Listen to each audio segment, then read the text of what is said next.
രണ്ടാമത്തെ എപ്പിസോഡിൽ കപ്പലിനുള്ളിലെ കാഴ്ചകളാണ് ഉൾപ്പെടുത്തുന്നത്. അപ്പോൾ കപ്പലിൽ ഇതുവരെ യാത്ര ചെയ്തിട്ടില്ലാത്തവർ നിർബന്ധമായി ഇത് മൊത്തം കാണണം. അപ്പോൾ ഈ കപ്പലിന് അറേബ്യൻ സീ എന്ന് പറയുന്ന കപ്പലാണ്. ഇതിന് 6 നിലകളാണുള്ളത്. അപ്പോൾ അതിൽ 6 നിലകളിൽ 3ാമത്തെ നിലയിലാണ് എന്റെ സീറ്റ് ഉള്ളത്. സീറ്റ് എന്നല്ല, അതിനെ ബങ്ക് എന്നാണ് പറയുക. ഷിപ്പിൽ അതിനെ ബങ്ക് എന്നാണ് പറയുക.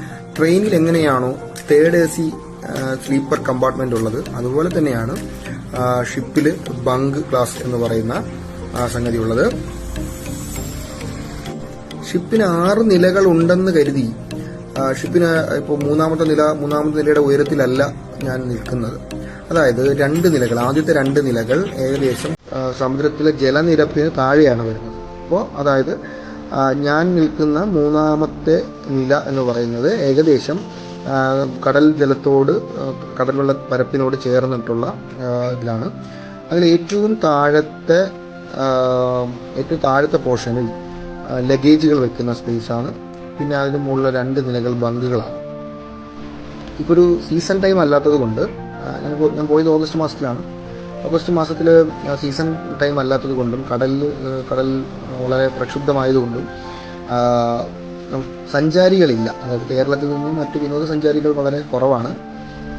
ഉള്ളത് കൂടുതലും ഷിപ്പിൽ 90% ഉള്ളത് ലക്ഷദ്വീപ് വാസികളാണ്. അപ്പോൾ അവരുടെ പ്രത്യേക തരത്തിലുള്ള അവരുടെ സംസാരം ലക്ഷദ്വീപ് മലയാളം കേൾക്കാൻ നല്ല രസമാണ്. ഏകദേശം 500-ന് മുകളിൽ ബങ്കുകളാണ് ഈ ഷിപ്പിലുള്ളത്. 1000-ഓളം ഉണ്ട് എന്നാണ് തോന്നുന്നത്. ഏകദേശമാണ് പറയുന്നത്.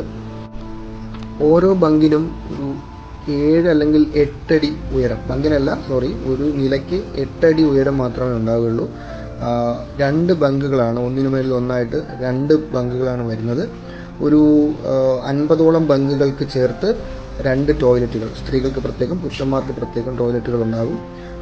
ടോയ്ലറ്റിനുള്ളിൽ തന്നെ ഒരു വാഷ് ബേസിനും ഉണ്ടാവും. ഏകദേശം ട്രെയിനിലെ ടോയ്ലറ്റിനുണ്ടാകുന്ന സംവിധാനങ്ങളൊക്കെ ഈ ഷിപ്പിലുള്ളൂ. അപ്പോൾ എൻ്റെ ബങ്ക് കിട്ടി ഉറപ്പിച്ചു. ഞാൻ ബാഗൊക്കെ അവിടെ വച്ചതിന് ശേഷം ഈ പുറത്തെ കാഴ്ചകൾ കാണാൻ വേണ്ടിയിട്ട് ഷിപ്പിൻ്റെ മേളത്തെ നിലയിലേക്ക് 4ാം നിലയിലേക്ക് ഇറങ്ങി. 4ാം നിലയിലാണ് ബാൽക്കണിയൊക്കെ ഉള്ളത്. പുറത്ത് നമുക്ക് വ്യൂ ഒക്കെ കാണാൻ പറ്റുന്ന 4ാം നിലയിലാണ്. പുറത്തിറങ്ങിയപ്പോൾ കൊച്ചിക്കായലാണല്ലോ, അപ്പോൾ കൊച്ചി മൊത്തം കാണാം. വല്ലാർപാടം കണ്ടെയ്നർ ടെർമിനൽ കാണാം. ഡ്രഡ്ജിങ് ചെയ്യുന്ന കപ്പലുകൾ പോകുന്നത് കാണാം. തൊട്ടടുത്ത് മറ്റ് കണ്ടെയ്നർ കൊണ്ടുവന്ന കപ്പലുകളും ഒക്കെ നമ്മുടെ കപ്പലിനടുത്ത് തന്നെ നിർത്തിയിട്ടിരിക്കുന്നതൊക്കെ കാണാം. ജീവിതത്തിൽ ഒരിക്കലെങ്കിലും ഷിപ്പ് യാത്ര നടത്തിയിരിക്കണം. വിമാനയാത്ര പലരുടെയും സ്വപ്നമാണ്. അതുപോലെ തന്നെ സഞ്ചരിച്ചിരിക്കേണ്ട ഒരു സംഗതിയാണ് കപ്പൽ യാത്രയും. ഇത് കപ്പലിൻ്റെ മുൻഭാഗമാണ്. കപ്പലിൻ്റെ മുൻഭാഗം എന്ന് പറയുമ്പോൾ ഇവിടെ ജനറേറ്ററും ക്രെയിനും AC-യുടെ യന്ത്രഭാഗങ്ങളും ഒക്കെയാണ് ഈ ഭാഗത്ത് ഉള്ളത്.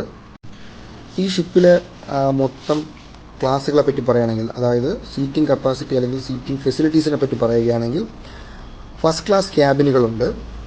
ഫസ്റ്റ് ക്ലാസ് ക്യാബിനുകൾ റൂം പോലെയാണ്. 2 ബെഡും 2 സിംഗിൾ ബെഡും ടോയ്ലറ്റും ഒരു സോഫയും ഒക്കെ അടങ്ങുന്നതാണ് first class cabin. Second class ക്യാബിനകത്ത് 4 പേർക്ക് കിടക്കാനുള്ള സംവിധാനമാണുള്ളത്. ഒരു ടോയ്ലറ്റും സോഫയും ഒക്കെയാണ് സെക്കൻഡ് ക്ലാസ്സിലുള്ളത്. അതുപോലെ തന്നെ ബങ്കിലുള്ളത് ഞാൻ നേരത്തെ കാണിച്ചതുപോലെ തന്നെ ട്രെയിനിലെ 3rd AC സംവിധാനമാണ് ബങ്കിലുള്ളത്. ഫസ്റ്റ് ക്ലാസ്സിനും സെക്കൻഡ് ക്ലാസ്സിനും വേണ്ടി പ്രത്യേകം മെസ്സുണ്ട്. അതുപോലെ തന്നെ നമ്മുടെ ബങ്ക് ക്ലാസ്സിന് വേണ്ടി പ്രത്യേകം മെസ്സുണ്ട്.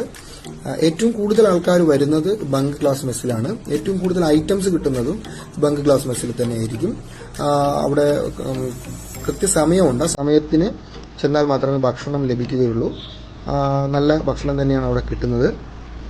ഈ നമ്മുടെ ഓരോ ക്യാബിനടുത്തും അല്ലെങ്കിൽ 2 തരം, ഈ 4ാം നിലയിലും 3ാം നിലയിലുമായിട്ട് 2 തരത്തിലുള്ള മെസ്സുകളാണുള്ളത്. ഫസ്റ്റ് ക്ലാസ്സിനും സെക്കൻഡ് ക്ലാസ്സിനും വേണ്ടി ഒന്ന്, ബങ്കിന് വേണ്ടി മറ്റൊന്ന്. അപ്പോൾ ഈ മെസ്സുകളോട് ചേർന്ന് തന്നെ ഒരു മനോരഞ്ജന മുറി എന്ന് എഴുതി വച്ചിരിക്കുന്നുണ്ട്. ഞാൻ കുറേ തപ്പി ഈ മനോരഞ്ജന മുറി എന്താണ്, ഈ സംഗതി എന്താണെന്ന് മനസ്സിലാക്കാനായിട്ട് കുറേ തപ്പിപ്പോൾ തന്നെ പിടികിട്ടി. മെസ്സുകളോട് അടുത്ത് TV വച്ചിട്ടുള്ള സ്ഥലങ്ങളുണ്ട്. അതായത് അവിടെ ഇരുന്നാണ് ഭക്ഷണം കഴിക്കുന്നത്. മെസ്സിൽ നിന്ന് ഭക്ഷണം വാങ്ങി നമ്മൾ ഈ മനോരഞ്ജന മുറിയിൽ വെച്ചാണ് കഴിക്കുന്നത്. അവിടെ TV വെച്ചിട്ടുണ്ട്, നമുക്ക് ഭക്ഷണം കഴിക്കാനുള്ള സംവിധാനമുണ്ട്. അപ്പോൾ ഇതിനെയാണ് മനോരഞ്ജന മുറി എന്ന് കവി ഉദ്ദേശിച്ചത്. പിന്നെ ഷിപ്പിലെ സ്റ്റാഫുകൾക്ക് പ്രത്യേകം മെസ്സ് ഉണ്ടാവും. അത് നമുക്ക് യാത്രക്കാരുടെ മെസ്സിനോട് ചേർന്ന് തന്നെ ആയിരിക്കും മിക്കവാറും. പിന്നെ അതുപോലെ തന്നെ എല്ലാ ഷിപ്പിലും ഒരു വെൽഫെയർ ഓഫീസർ ഉണ്ടാവും. ഷിപ്പിൽ നമുക്ക് കാര്യങ്ങളൊക്കെ സംസാരിക്കാനും നമ്മുടെ കാര്യങ്ങളും ഒക്കെ ചെയ്യാൻ വേണ്ടിയിട്ടാണ് വെൽഫെയർ ഓഫീസർമാരുണ്ടാവുക.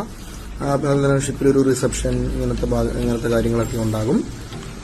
സ്റ്റാഫുകൾക്ക് പ്രത്യേകം ഉറങ്ങാനുള്ള സംവിധാനവും അവർക്ക് പ്രത്യേക റൂമുകളും ഒക്കെ ഉണ്ടാകും. പിന്നെ അതുപോലെ തന്നെ ഹോസ്പിറ്റലുണ്ട്, ഒരു ഡോക്ടറുണ്ട്. പിന്നെ ഹോസ്പിറ്റലിനുള്ളിലേക്ക് കയറേണ്ട ആവശ്യം വന്നിട്ടില്ല, പക്ഷെ അതിനകത്ത് ഹോസ്പിറ്റൽ ഫെസിലിറ്റീസ് എല്ലാം തന്നെ അതിനകത്ത് ഉണ്ടാകും.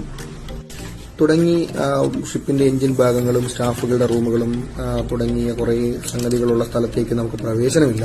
ഷിപ്പിന്റെ ഏകദേശം 30% സ്ഥലങ്ങൾ ഈ സ്റ്റാഫിനും അല്ലെങ്കിൽ നമുക്ക് പ്രവേശനമില്ലാത്ത സ്ഥലങ്ങളാണ്. ഇനി ഷിപ്പ് പുറപ്പെടുമ്പോഴുള്ള കാര്യങ്ങളാണ് ഇനി കാണാനുള്ളത്. അത് നമുക്ക് അടുത്ത വീഡിയോയിൽ കാണാം.